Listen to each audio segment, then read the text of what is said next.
दिखी गिराव लड़का के पढ़ाई रोजगार कैसे मिली। पूरा बिहार में जोगापट्टी लौरिया में बहुत सारे लोगों ने 5 किलो अनाज के लालच में मोदी जी को भाजपा को वोट दिया है।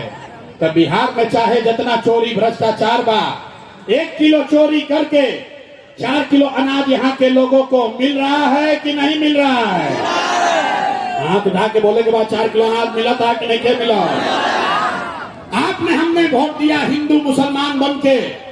सारे हिंदुओं ने कहा ए भैया सब हिंदू एक हो जाओ।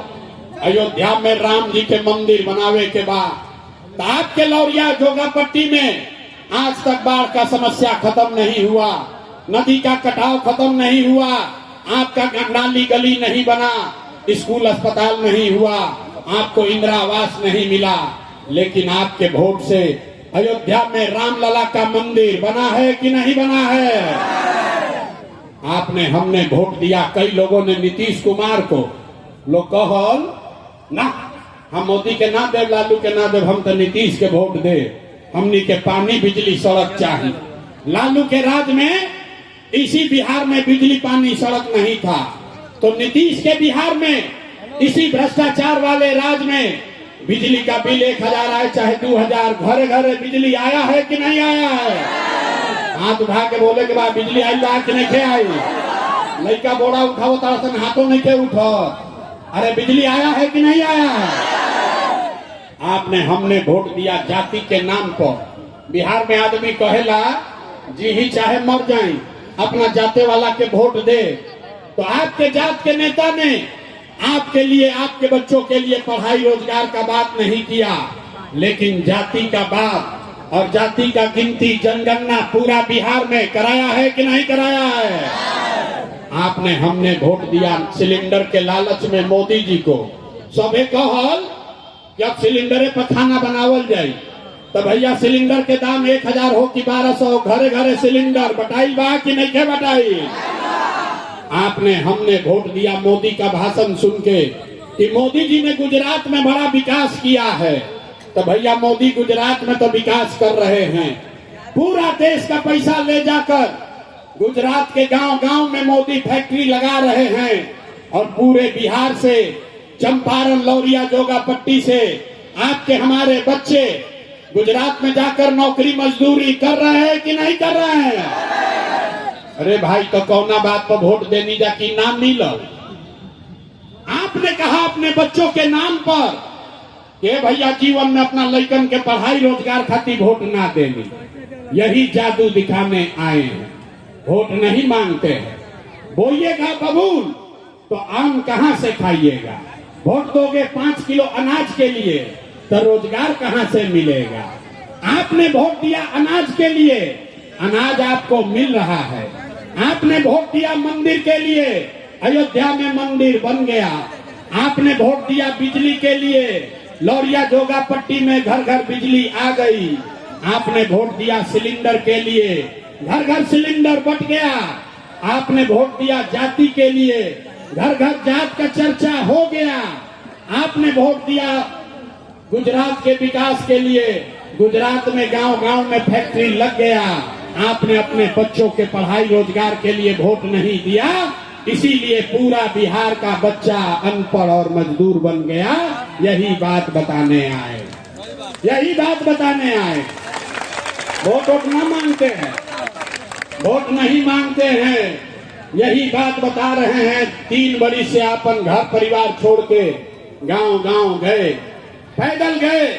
5000 से ज्यादा गांव में पैदल गईली, जाके लोग के हाथ जोड़ के एक के बात बतावता नहीं करे मेरे भाई, अगर आप अपना और अपने बच्चों का चिंता नहीं करोगे तो दुनिया में कोई नेता, कोई दल आपके बच्चों की चिंता नहीं करेगा। काहे करेगा भाई? जब आपको अपने बच्चे का चिंता नहीं है तो लालू, नीतीश, मोदी, प्रशांत किशोर आपके बच्चे का चिंता क्यों करेंगे? अब अभी आपको दिखाते हैं कि आपको अपने बच्चों की चिंता है कि नहीं है। अंतिम सवाल, इसके बाद सबके गरीबी से निकले के वो मंत्र सिखाई। सब आदमी कहीं सोच के बताई जा, और कुछ हो या न हो, आपको अपने बच्चों की चिंता है या नहीं है? हाथ उठावे के बाद हथवा उठे के चाहे अपना लड़कन खाती हाथों नहीं उठ, हाथ उठाकर बोलिए अपने बच्चों की चिंता है कि नहीं है? जोर से बोलो, है कि नहीं है कि नहीं है?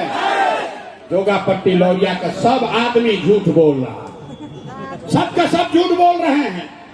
आपने कहा कि भैया हमको हमारे बच्चों की चिंता है, हम अभी रउआ गांव में आई बनी, अभी आपके यहाँ आए हैं, रास्ता में अगर 100 गो बच्चा मिला, आपके गांव जवार का बिहार का अगर 100 गो बच्चा रास्ता में मिला है, आधा से ज्यादा आपके बच्चों के शरीर पर शुद्ध कपड़ा नहीं है।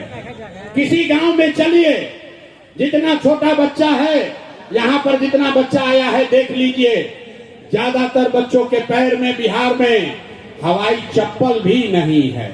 लोग से पूछा था नहीं ये भाई अपना लड़का के का दशा कैले बाड़ा, कम से कम वो हवाई चप्पल काहे नहीं खरीदा। लोग कहता है कि भैया इतना गरीबी है, इतना परेशानी में बानी, इतना महंगाई बा, कहाँ से लड़का के कपड़ा खरीदी, कैसे पढ़ाई, कैसे खिलाई। तो मेरे भाई, जिन नेताओं ने आपको और आपके बच्चों का ये हाल कर दिया कि आपके बच्चे के शरीर पर कपड़ा नहीं, पैर में चप्पल नहीं, खाने के लिए बढ़िया भरपेट भोजन नहीं, आपका बच्चा बीमार पड़ता है तो दवा डॉक्टर अस्पताल नहीं, वही नेता अभी 3 महीना के बाद आएगा वोट मांगने। तो जितना लोग यहाँ आए हैं, ज्यादातर आदमी जो अभी हाथ उठाया था, ज्यादातर आदमी जाति के नाम पर 500 रुपया के लालच में हिंदू मुसलमान का नारा लगाकर लालू के डर से मोदी के डर से लालू का बात बतियाकर अपने ही हाथ से उस नेता को बटन दबा के राजा बनाइएगा। और यहाँ कहता है कि बच्चों के लिए बड़ा चिंता है। अरे भाई, अपने बच्चों के नाम पर झूठ बोल रहे हो तो आप नहीं भोगोगे तो कौन भोगेगा? बच्चा का चिंता क्या होता है अगर समझना है तो एक बार आप लोग लालू जी को देखिए।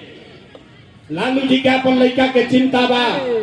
लालू जी के लड़का 9वां पास ना कैलन, लेकिन लालू जी के चिंता बा कि हमार लड़का बिहार के राजा बनी। भाई, हम ये बात कहता नहीं तो कुछ आदमी के बुझाता कि हम लालू जी के शिकायत करता नहीं। अरे नहीं, हम तो लालू जी का तारीफ कर रहे हैं। लालू जी इतने अच्छे बाप हैं, लड़का 9वां नहीं पास है लेकिन चाहते हैं कि हमारा लड़का बिहार का राजा बने। आप अपना दशा देखिए, आपका लड़का मैट्रिक पास कर लिया, आईए बीए कर लिया, उसको चपरासी का भी नौकरी नसीब नहीं है, लेकिन आपको उसका कोई चिंता नहीं है। आप तो जात का झंडा उठाकर घूमे जा रहे हैं। गांव में बैठ के, घर में, दलान में, खेत में, खलिहान में, चौक चौराहा पर चाय के दुकान पर आदमी बैठा था, कहता ए भाई लालू जीती हम कि मोदी जीती हम, नीतीश जीती हम कि जनसुराज जीती।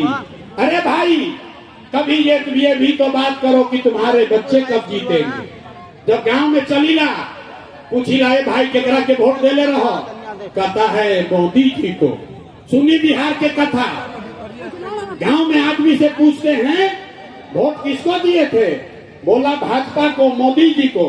पूछे काहे, बोला मोदी जी का सीना है 56 इंच का, मियाँ जी लोग के मार के भगा दी हम मोदी, पाकिस्तान पर बम गिरा दी हम, पाकिस्तान के 4 टुकड़ा कर दी हम। देखिए बिहार के लोगों का दुर्दशा।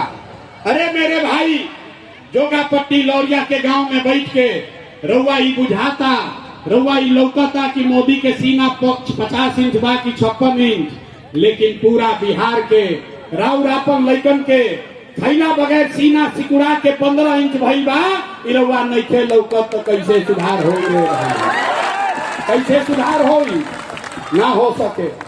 बिहार के आदमी के सुधार ही के नहीं के। आदमी कहता है भैया हम भी विकल्प ना रहे। अब रउआ आई बानी, प्रशांत किशोर आई बारन 3 बरिस